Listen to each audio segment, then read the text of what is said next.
Hello guys, welcome back another video. नहीं, ये video पिछली वाली वीडियो का पार्ट 2 नहीं है, बल्कि मैंने पिछली वाली वीडियो में जिस स्टोरी टाइम वीडियो का जिक्र किया था ये वही वीडियो है। हाँ, मुझे पता है तुम लोगों ने कब के उस वीडियो पे 10 लाइक कर दिए हैं, लेकिन भाई पहले इस वीडियो को देख लो, फिर बाद में उस वीडियो को देख लेना। जल्दी ही उस वीडियो का पार्ट 2 लाने वाला हूँ मैं। अब इस वीडियो में मैं तुम लोगों को बताने वाला हूँ कि मेरी हिंदी टीचर ने मुझे क्यों बेवजह ही पीट दिया था। तो ये बात है उस जमाने की जब मैं 5वीं या 6ठी कक्षा में हुआ करता था, जब मेरे दो बहुत ही अच्छे दोस्त हुआ करते थे।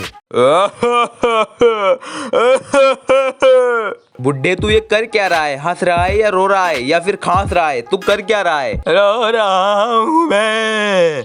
तुम रो रहे हो ना, मुझे ऐसा लग रहा है कि जैसे तुम्हें हार्ट अटैक आ गया है। और तुम रो किस बात पे रहे हो बे? मुझे ये जानकर बहुत बुरा लगा कि तेरे वो दोस्त अब इस दुनिया में नहीं रहे। तुमने कहा था ना कि अब मेरे दोस्त नहीं है वो।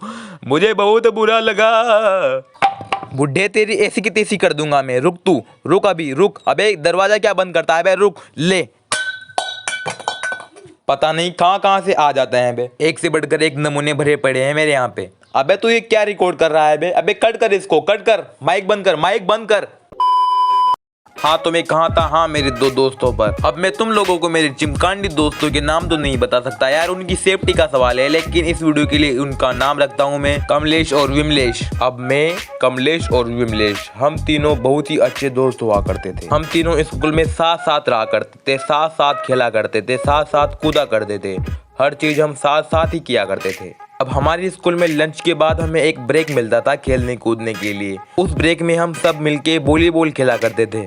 मेरा घर मेरे स्कूल से बहुत ही पास ही था, इतना पास था कि मैं 10 मिनट में वहाँ आ सकता था और जा सकता था। अब एक दिन क्या हुआ, मेरे घर पे अर्जेंट काम आ जाने के कारण मैं लंच के बाद जो ब्रेक मिलता था उसमें मैं घर चला गया। अब मेरे दोस्त कमलेश और विमलेश वो तो वॉलीबॉल खेलने में बिल्कुल मंत्र मुक्त हो चुके थे। मैंने सोचा मैं अकेला ही चला जाता हूँ, फिर मैं घर पे अकेला ही चला गया। अब मैं उधर घर पहुंचा ही था कि मेरे दोनों दोस्तों के दिमाग में ऐसी कौन सी खुराफाती शरारत जागी कि इन्होंने एक डस्टबिन लिया और डस्टबिन की पूरे कचरे को पूरे प्लेग्राउंड में फैला दिया।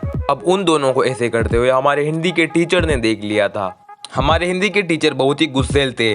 उन्होंने हाथ में डंडा लिया और उन दोनों का पीछा करने लगे। अब कमलेश और विमलेश भी कम नहीं थे। उन्होंने क्या किया, डस्टबिन को तो वहीं रास्ते में ही फेंक दिया और वो मेन गेट की तरफ भग लिए। अब कमलेश और विमलेश को मेन गेट की तरफ जाते हुए हमारे हिंदी के टीचर ने देख लिया था और वो भी उनके पीछे पीछे मेन गेट की तरफ चले गए। अब वहां से हो रही थी मेरी एंट्री। अब मैं अपना घर वाला काम खत्म करके स्कूल आया था, वहां मुझे कमलेश और विमलेश भगते दिखे और उनके पीछे भग रहे थे हमारे हिंदी की टीचर। मैंने सोचा कि इन्होंने कोई मसला किया होगा, इसलिए दोनों ही भग रहे हैं और उनके पीछे सर भग रहे हैं। फिर मैं दबे पांव से क्लास की ओर चलने लगा, लेकिन तभी मुझे वही डस्टबिन पड़ा मिला। फिर मैंने उस डस्टबिन को झुक कर उठाया, तभी अचानक से मुझे किसी के जूते दिखे। वो जूते थे हमारे माननीय हिंदी के टीचर के। मैंने उनके चेहरे की तरफ देखा तो उनका चेहरा कतई लाल पीला हो रखा था। अब उनके चेहरे को देखकर मेरी कतई फट के हाथ में आ गई थी। अब उन्होंने आओ दिखाना था, वो सीधे मुझे कुत्तों की तरह पीटने लगे।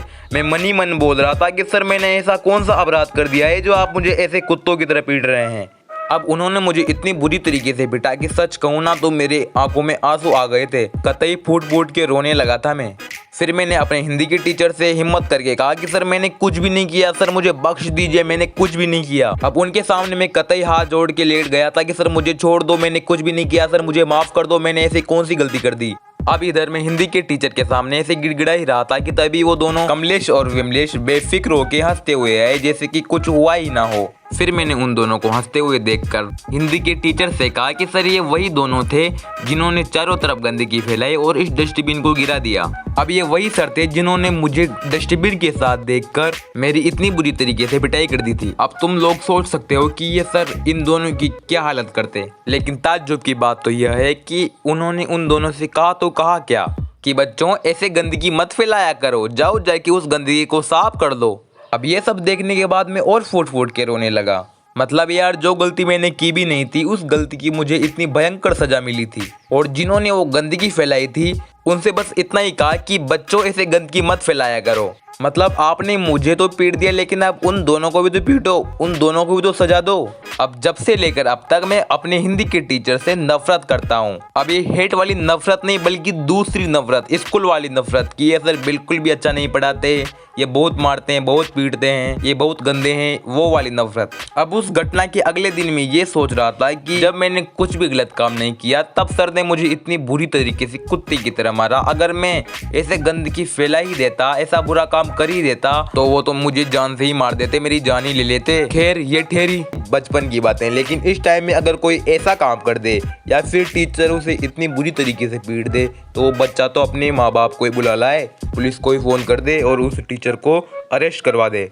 उस समय ये काम मैं भी कर सकता था, लेकिन मैं था चूतिया बच्चा, इसलिए मैंने नहीं किया। और मुझ में उस समय ज़्यादा समझ भी नहीं थी यार। तुम एक 10 साल के बच्चों से क्या आशा रख सकते हो कि वो क्या करेगा ज़्यादा से ज़्यादा? 2 दिन तक वो स्कूल नहीं जाएगा और बस बाद में वही रूटीन चालू वापस। खैर ये थी मेरी बिना वजह पिटने की स्टोरी। अब अगर आप लोग इस वीडियो को देखते देखते यहाँ तक आ गए हैं, तो यार आपको इस वीडियो में कुछ न कुछ जरूर अच्छा लगा होगा, इसलिए इस वीडियो को लाइक कर दें और हमारे चैनल को सब्सक्राइब कर दें। अब काफ़ी रात हो चुकी है, मैं भी जा रहा हूँ सोने के लिए। अब मिलते हैं किसी और वीडियो में, तब तक के लिए थैंक्स फॉर वॉचिंग। अबे बुड्ढे तू कर क्या रहा है? आंखों में पट्टियां क्यों बांध रहा है? वो देख माइक, वो उधरा माइक, मैं तेरे साथ प्रैंक कर रहा था। अब बुरा मत मान, अब रो मत, चुपचाप बैठ जा एक जगह पे, मैं लाता हूँ पट्टियां। अबे मैं करता हूँ तुम्हारी पट्टी।